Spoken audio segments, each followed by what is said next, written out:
Welcome to the Future Jobs Podcast. I'm your host Fahad JobsWala, and today I'm joined by an extraordinary guest, Desiree Dresienaar, founder of abundancism.com and the movement Abundance for All. Desiree is a globally respected thought leader in biomimicry, systems change, and regenerative innovation. She works with leaders, architects, and even the European Commission to design a world inspired by nature, where abundance is the foundation, not scarcity. She is also a writer, educator, and storyteller who has published hundreds of articles, built global communities, and lives. What she teaches, creating change from a regenerative farm in the Netherlands to projects in Greece, Africa, and Asia. In this episode, we'll explore what it truly means to design businesses, systems, and lives that mirror nature, thriving, adaptive, and abundant. Let's dive in with Desiree Dresienaar and uncover how abundance for all can become a living reality. So, hey Desiree, how are you? And welcome to the show. Fine, fine. I'm also an amazing podcast, Fahad.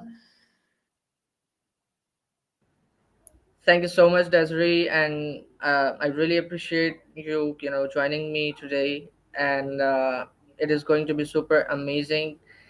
Uh, so, could you tell us what is your story?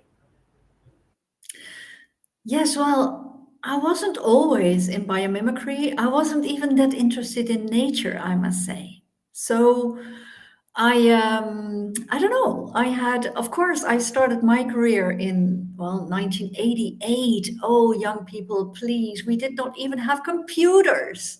We had a completely different world you can't imagine. Well, and then everything changed. So I started my career rather young as a in transport and logistics. At 25, I was already a business unit manager in transport, leading 100 men, which was as a woman not well, a bit strange, but it was also fun because we had such a good team. And later on, I went to all kinds of jobs. I was not exactly a job hopper, but every 3, 4 years, I did have another job because I was bored after a while. And then I thought, well, let's do something else. So that's a bit what I want to say to young people and future of jobs. Never, never think you cannot change jobs. If things are a bad choice, I had one choice once where I came from a wonderful job and I had a job that only lasted like 9 days because I hated the work. And after that, I just said, okay, now I'm going to have another job. So I just got that from my CV because people do not want to see that.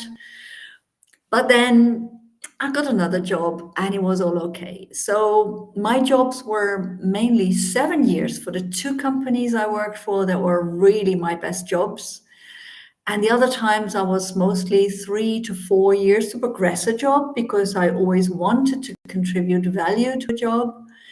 And then I moved on to, well, something else, another country or another job field or things like that. I'm really curious person.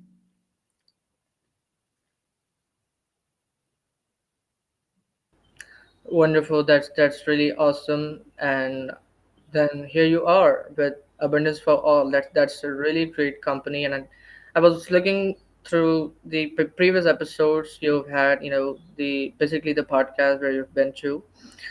Those were really great as well. You shared some really great insights, and I hope um, in this episode we're gonna do something even more unique for our listeners. So, Desiree, what was the turning point that inspired you to dedicate your life to designing a world of abundance instead of Yeah. scarcity? Well, first of all, I've always been a bit of an idealist. I, at some point, came into nature, more close to nature. I saw how we, well, wreck our food with too harsh chemicals.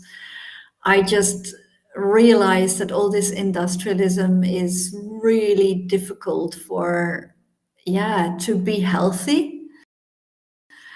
So I thought, let's put health for everybody. And health is, of course, very, very related to economy. Well, I studied economy when I was in my youth. I did economy and cultures. So I thought if I combine ecology, so that is nature, then you have ecology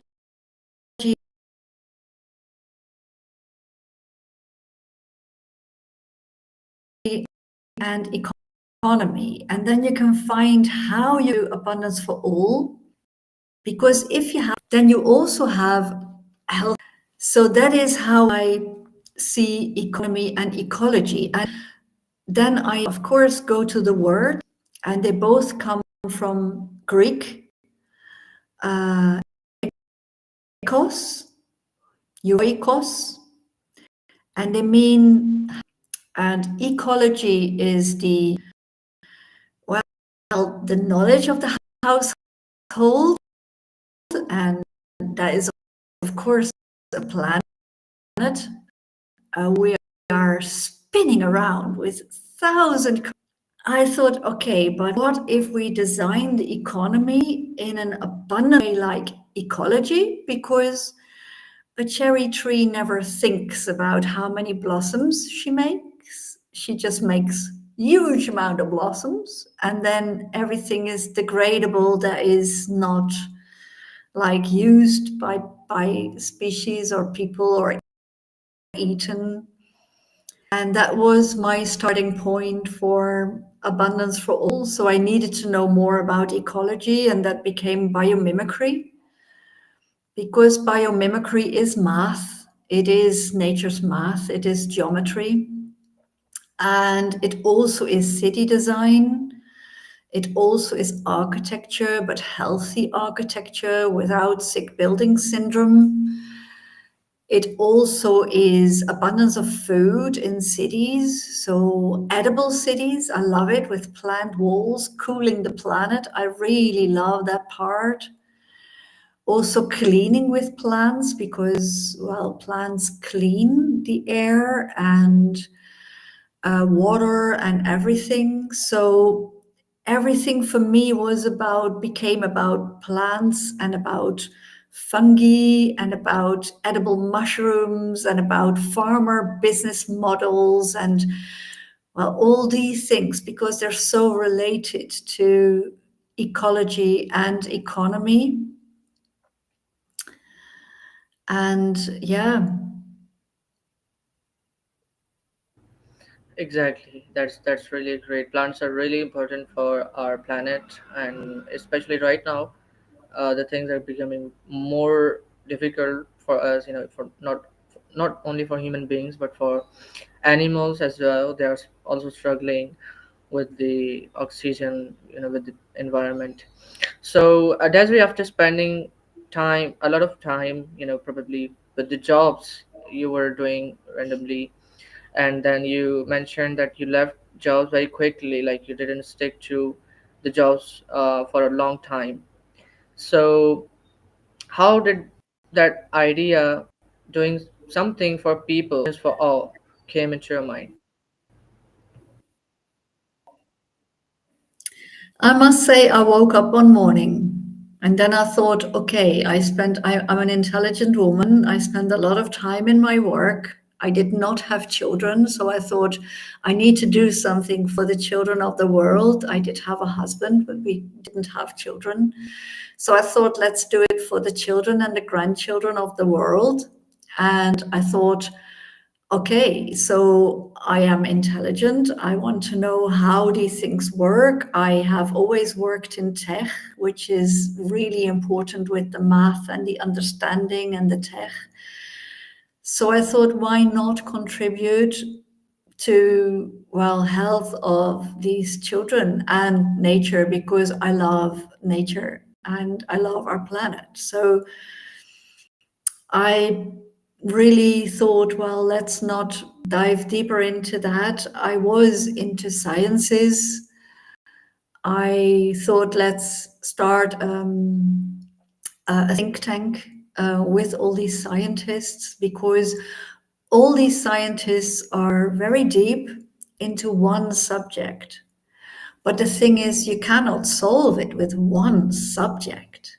If you want to do no malaria, then you have to know how mosquitoes are, and you have to say no mosquitoes without killing all the rest. So it's no use thinking, okay, but then we put a chemical on it, because then the birds will eat the mosquitoes and the poison mosquitoes, and the birds will die. So um, I thought, okay, so you go the other way, and that is where, yes, we now design cities that are mosquito repellent. And mosquito repellent cities are, for instance, cities full of walnut trees, because walnut trees, mosquitoes don't like walnut trees. And they are cities where all the water is flowing and not really still water, because mosquitoes breed a lot of bacteria, wrong bacteria, pathogens, and everything do that too. So we thought, okay, so you need absorbent materials in a city. You need to have like wetlands so they don't sink. The cities themselves, you need to have lighter materials, which are fiber polymers then, instead of steels, or instead of so things like that. And of course, when I started in 2012, I was not at this point, and that's also what I want to say to young people. You start walking, and then you come to what it is you are supposed to do, because a lot of things I cannot do. So I am not the deep scientist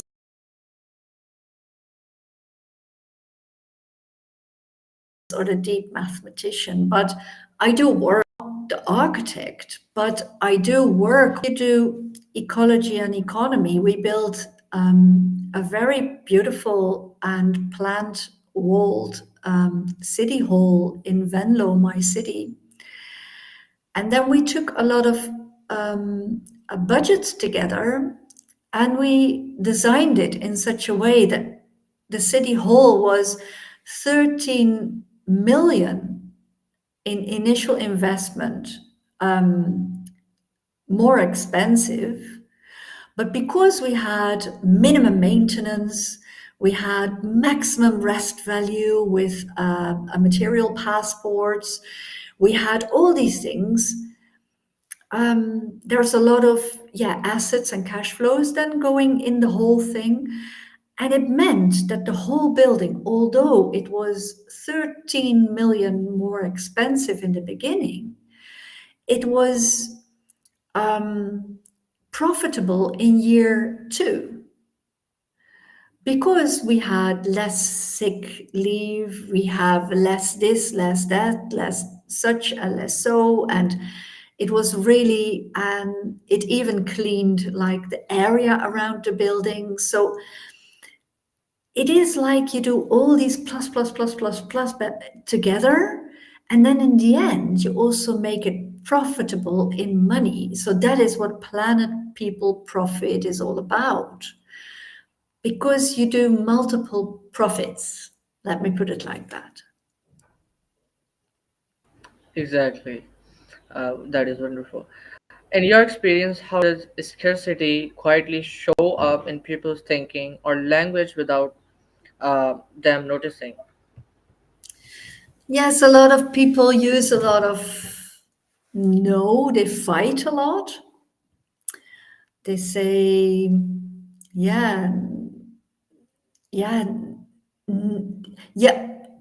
Every time you say no, you have to say, what is it? So, no illness, what is it? Well, it is a healthy building, or no illness is no mosquitoes, or no illness can be no something else. So, you have to go a bit around the no. If you say no windmills, you have to still do renewable energy. So what else is there? And you make an alternative economic plan instead of going on the street and say no windmills. It's no use. What is no? People don't know what they should do. So if you want to convince your leaders that you do not want windmills, then there are like, and there is a document on our website, and I will give you a wonderful code at the end to download it with a big discount, because there is so much that can be done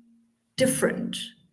And if you say no windmills, you can do wave energy, which is also biomimicry, or you can do thermodynamics, and it's also biomimicry, or you can do, there's at this moment even vibration catchers.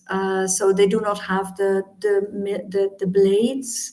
So that could be a solution. You have kites, you have the ship that even has, I don't know, are you Indian, Fahad, or are you Pakistan? No, I'm from Pakistan. Pakistan, yes, okay. Well, there is this Taiwanese company, and they have built, together with a Belgian and a Japanese think tank, they have built a ship.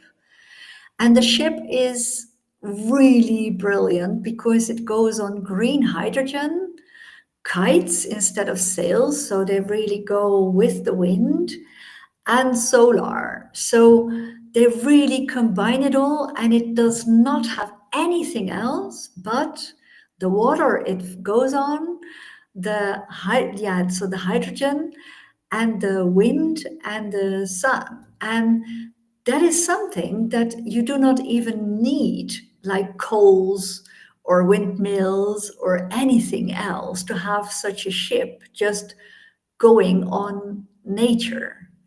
And that is something that also in innovation agendas, of course, is done, because at this moment there is big innovation agendas about the airplanes that do it like that. So they work on green hydrogen.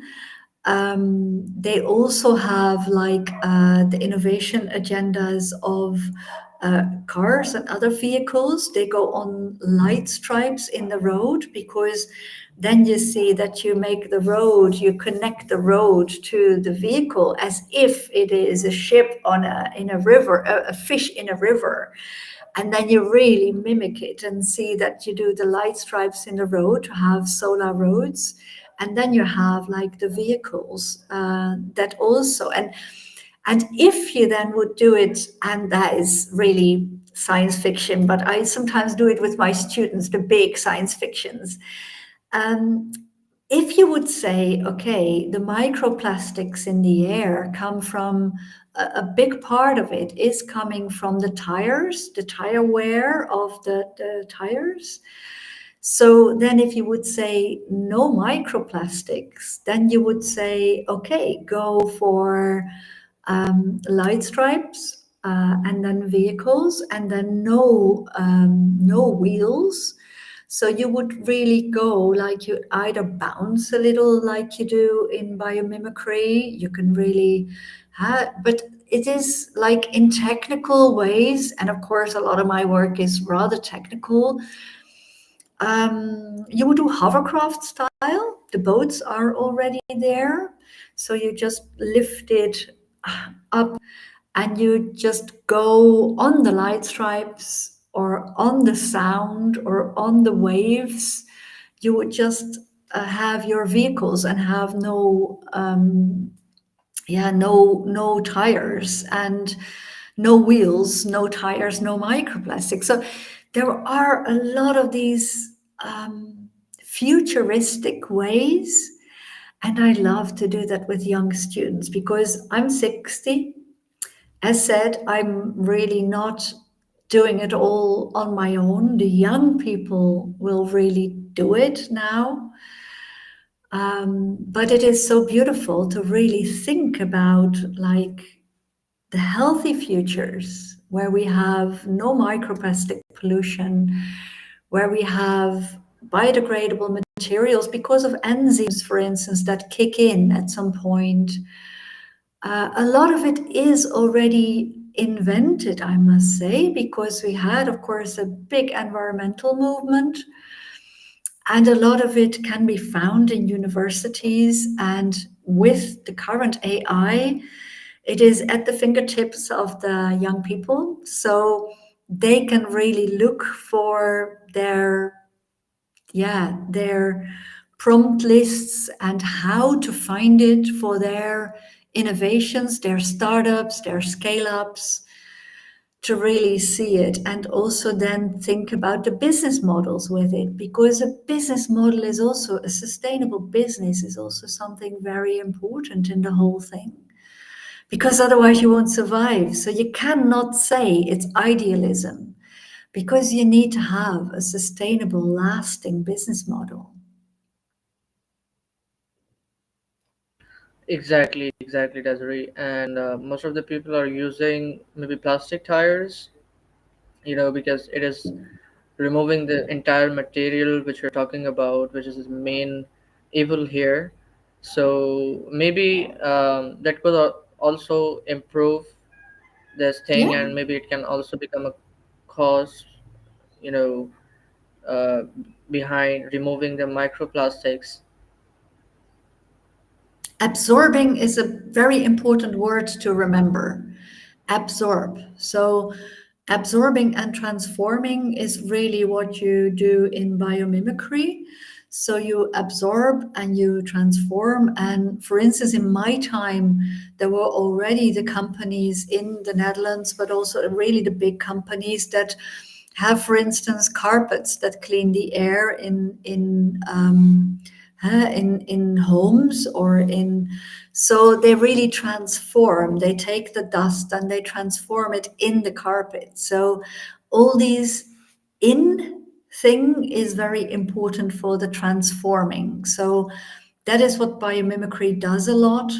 We take how nature does stuff and then we remodel what we want to use to do it like nature does it. So it's not so much only bio-based. It's, of course, we use plants and plants do the work for us, but we also model it with the math and the technical and the material design, and all these things are very important to really have very energy efficient, because nature is the most energy efficient way. And at this moment, for instance, you see the AI companies using the biomimicry math to make their algorithms energy efficient, and that is really fascinating to see. So also there is a lot to learn if you go digital to see how you can do it. Exactly, totally agreed with you. So you describe your philosophy as simple complexity. What does that mean in the way you make decisions or lead projects? Yeah. Well, of course, I always look at my customer. If you have a government customer, they want a whole, um, yeah, a whole healthy area. So you have to look at what is there, make a gap analysis with what you want it to be. And then I always go for water and soil, because those are most important. You need absorbent soil, you need water, enough drinking water. And you also go for the jobs in a region, because governments really want jobs. And that is not government jobs, because those are not growing the economy. Those are only costs. So if you have to have a cleaner, it is a cost, because you go lean, which is the Japanese concept of doing things first thing right. So you don't have to clean. So you clean at the source, for instance. You clean really close to where the pollution is. And those things are very important to think about. And so when I have a government, I always optimize for those things. If I have a harbor, for instance, we optimize the harbor. We also do it for energy. We do it for multimodal transport. and we do it for in the harbor diversity, so biodiversity. So those three are then most important in a harbor area. If you optimize for a company, say for an architecture firm, then of course you have to also think about the business model. So you have to think about, okay, how are they going to do it? What kind of customers will they have? And how are they going to make it work for their business model? Because there are more architecture companies, and they can all say we do biomimicry, and one does this, and the other does that, and whatever it is. So you really have to make it special. Okay, but this is what we specialize in, and this is what we do. So that is where you go also with the marketing, then the marketing for the whole thing. I sometimes work for a sector, like here in Greece at this moment. I have two projects. I have a government project, No Wildfire, and I have a project for the tourism industry. So these are really different, because one are the um, are the small companies, the companies in a cluster, and the other one is for a real healthy area.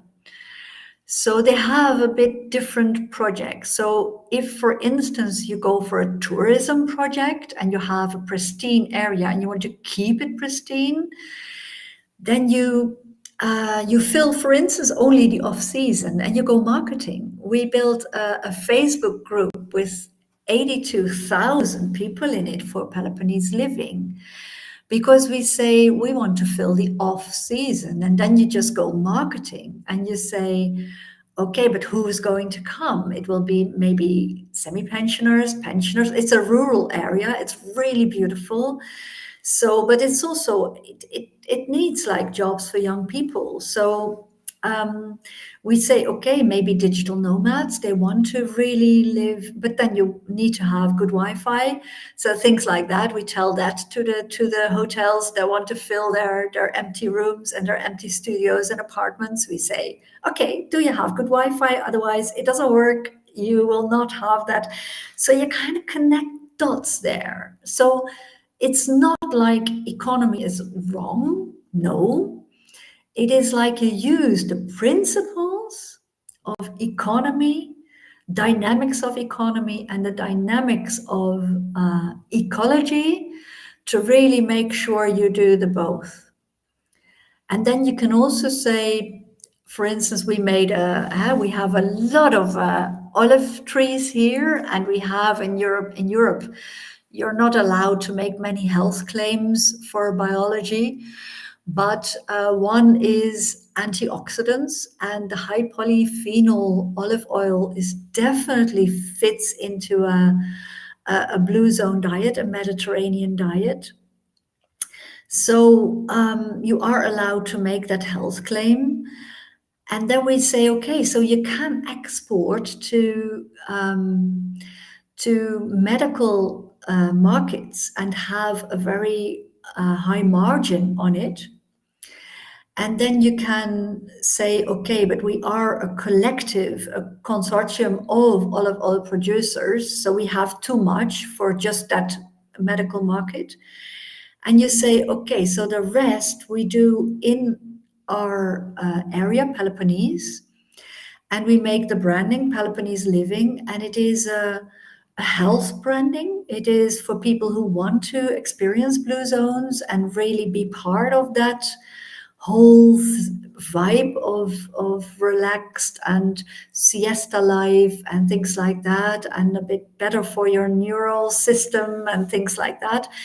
So yes, and then we attract it because we use again a principle of um, um, diversification of prices, because the medical market you can have high margin but you sell only a little, and to the bigger market you sell the rest. So we always go 80-20.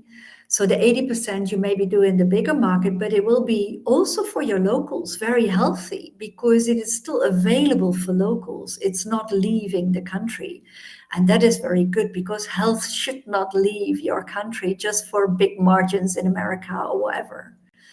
So that is something really important to balance with the 80-20. Is it clear, Fahad, or do you have specific questions about this? Exactly. It is very clear. And, you know, exactly. So, coming on the next question, you've worked with the European Commission on systematic transformation. What's the biggest Yeah. barrier you see when governments or institutions try to become regenerative? The problem is they don't. The problem is they make everything more expensive. So the businesses do it. That is my personal experience. I know that in the global goals, they say you have to have strong institutions, you have to have strong governments. But government jobs are cost. If you go to hospital, it's a cost. You need to have a health system that is close to people and that is making them healthy. And like, yeah, Ayurveda in the whole, or TCM, the holistic medicine way of life and way of looking at stuff, holistic health is, it needs to be brought very close to people so that they understand it, the biology, because otherwise, yeah, you're just, I don't know, you're making the whole system more expensive, and that means that people have to work harder to even pay when they go sick. And then, yeah, so, and also in the European Union, the biggest problem is that I am a subsidy judge. So we have Horizon programs, and you have a lot of these things. But first of all, you have a lot of subsidy hoppers who just hop from subsidy to subsidy and never make it into a business model. The other thing is that yeah, there is so much bureaucracy in the whole system of subsidies. At least in Europe, I don't know how it is in Pakistan, but in Europe it is so bureaucratic that, and so old-fashioned also, that I hope digital will make that better. But yeah, there is many conferences, and we in Holland we always say in a conference we have this little rhyme. We dronken een glas, we deden een plas en alles bleef zoals het was.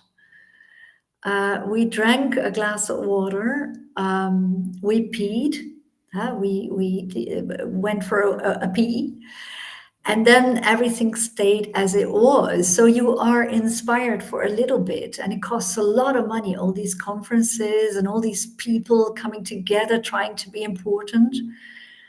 But the businesses have to do it. So the businesses and the ones that make the business models and the ones that, so what I have seen in my 12 years now, I've started the company in 2012, is that consortiums of government together with companies, or consortiums of, this summer I wrote another report for a consortium of organic farmers, big scale, the ones with the precision farming and the soil scans and things like that. So they do nowadays a lot on the whole digital stuff, but also crop choices, to be really good in the models. And then they combined it with bio-based builders. So you have the fiber polymers and you have the bio-based builders, the fiber builders. That can be bamboo builders. It can also be, I don't know, it's all kinds of fibers. There are fast-growing trees, you have grasses, you have all kinds of fibers.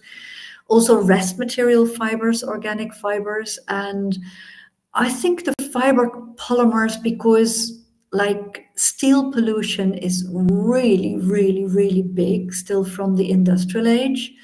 So we need to go for more lightweight, and we need to go. So that is fiber polymers. You really should jump from steel, close the steel factories. I'm sorry, Tata Steel. I'm sorry, but close the steel factories. My parents worked there, and they even could not dry their washings outside. So please, like, I'm 60 and that was so many years ago. Even electrification of your process will not help, because only the steel waste will, and the pollutants of the heavy steel will not go into the air, but it will go into the steel slag.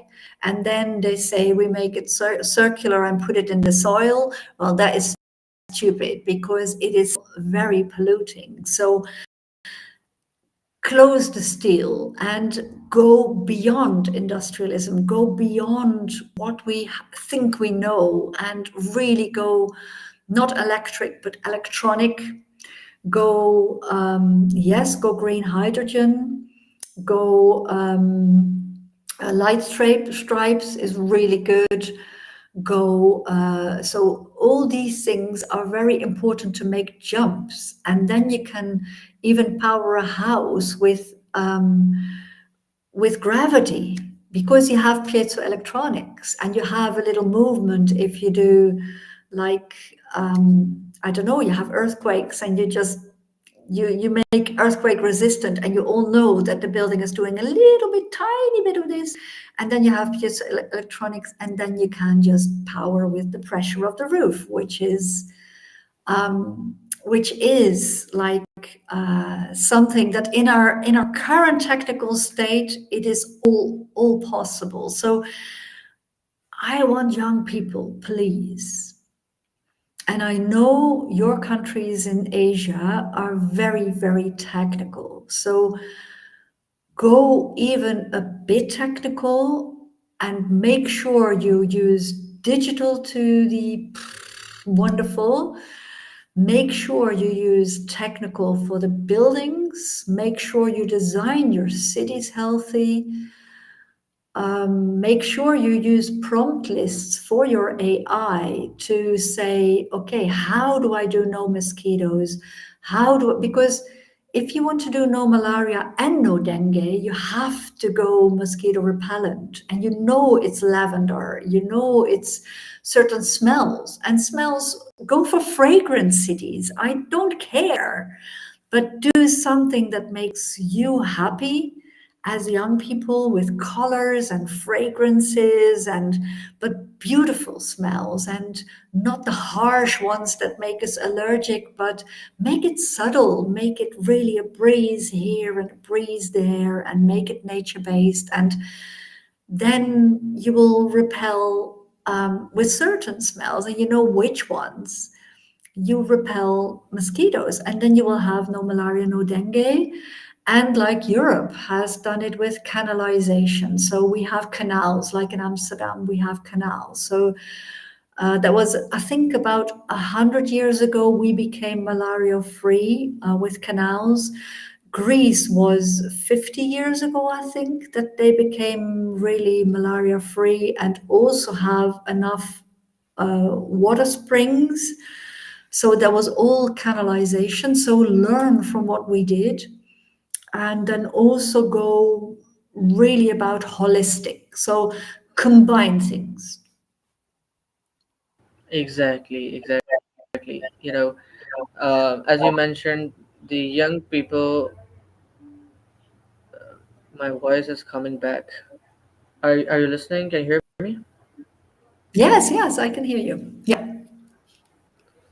Okay, exactly. That is such a wonderful advice, and that really was a great conversation. And you're mentioning a lot of time, very often about the digital devices, and the connection between young people and this digital world. Like they know more about these things, and they can use it more freely and quickly and easily. So we must use these old skills that we have by the grace of God. We should use it to place, and we all are doing it. We are, as you are already doing Abundance for All, which is a great organization, and I must say that organizations are pushing the leaders, the presidents of the countries to take decisions for their countries, for the betterment of their countries. So finally, if you could give every listener one daily habit to start living abundance today, what would it be?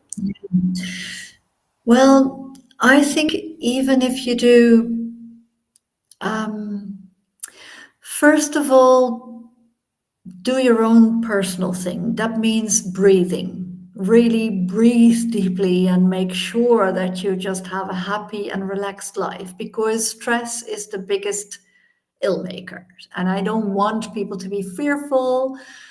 The earth will spin another 5 billion years before the sun dies. We all know that. So if you are fearful, use your AI and really make sure it reassures you and not gives you these ideas that you, I don't know, young people sometimes jump off bridges because they really are so depressed about sustainability. And you should not be, because we are getting there. And my generation has done their best, and a lot of it has gone wrong. And I'm sorry for that. But it is really going to the right direction now. I can say that. So the other thing is use your AI and really, yeah, make sure you ask some questions about how would I do no malaria, or how would I do. So a lot of the how questions. How would I do? Um, um, yeah, well, everything is like, yeah. So ask the how question. Don't use AI just to make the next beautiful picture of you looking beautiful and not having wrinkles anymore. That's no use in my case. So if you're as old as I, then you do not do these things. So, but ask these little how questions for your work. How would I do this? How would I do that? And then I also want to invite you, and everybody is very welcome to abundanism.com. We have free materials to browse in the website, download them, no problem at all. If you have a more expensive report like the energy one, Beyond Windmills, yeah, I now, for instance, have a code Synergy Energy 25, and it will allow you to download that report with 80% discount.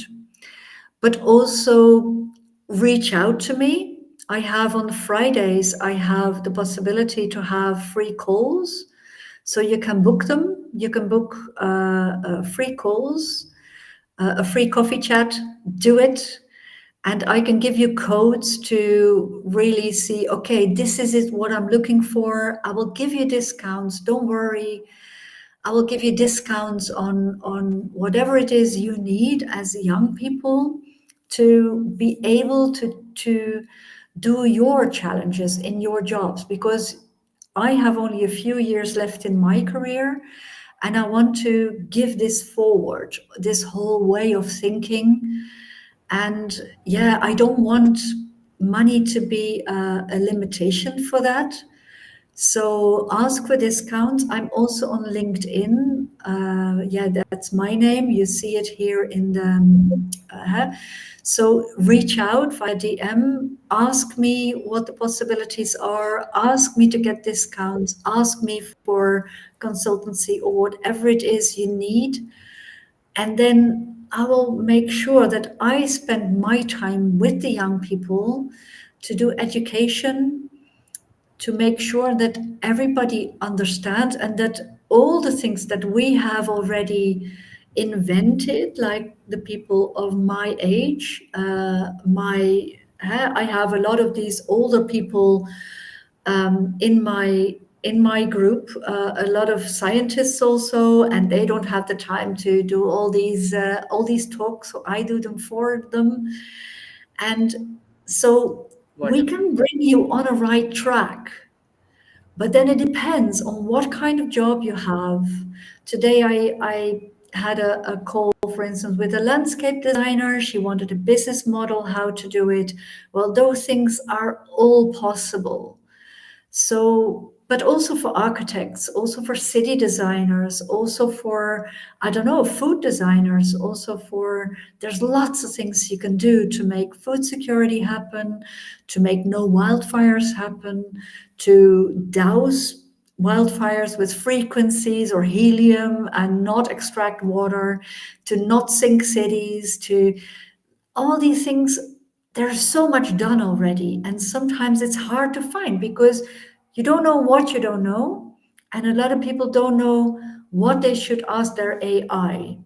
So I said to our scientist, I will be the AI button, and on Fridays, for future Fridays, I will have possibilities to, yeah, to give me a call and tell me what your problem is, and then we can see how you can get it for discounted prices, for bringing you on in your career and for your abundance, because that is really important to think about your abundance and abundance systems also.